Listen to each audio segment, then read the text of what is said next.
हैं, लड़की के आगे पीछे रोज घूरी आते हैं। सब फालतू है। लड़की के आगे पीछे मार के लाइन स्टेटस गिराते हैं, लड़की के आगे पीछे रोज घूरी आते हैं। बॉयफ्रेंड बनने के लिए फरियाद करते हैं।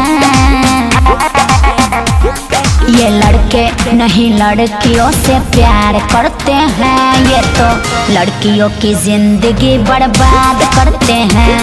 ये लड़के नहीं लड़कियों से प्यार करते हैं, ये तो लड़कियों की जिंदगी बर्बाद करते हैं।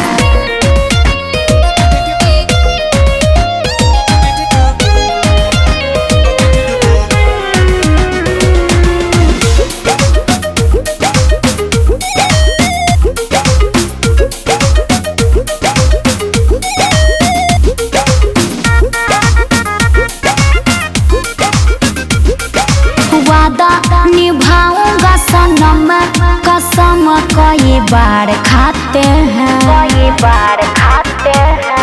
छोड़ेंगे साथ हम कभी न और बाद में मुकर जाते हैं। नजर से सीधे दिल में समा कर करते तबाह हमें अपना बनाकर, प्यार के जेल से एक दिन फिर आजाद करते हैं। ये लड़के नहीं लड़कियों से प्यार करते हैं, ये तो लड़कियों की जिंदगी बर्बाद करते हैं। ये लड़के नहीं लड़कियों से प्यार करते हैं, ये तो लड़कियों की जिंदगी बर्बाद करते हैं।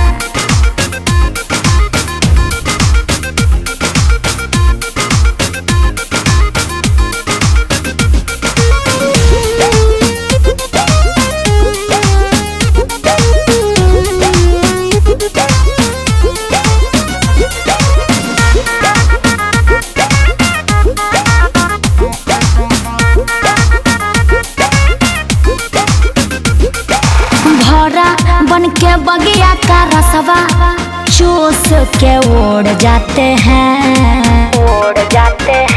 अर्जुन शर्मा बिगड़े हैं नया हरदम, एगो चिड़िया फंसाते हैं। सारी रात फोन पे चिपके रहते हैं, आई लव यू सोना बाबू जानू कहते हैं। झूठो मूठो फोकट में विवाद करते हैं। ये लड़के नहीं लड़कियों से प्यार करते हैं, ये तो लड़कियों की जिंदगी बर्बाद करते हैं।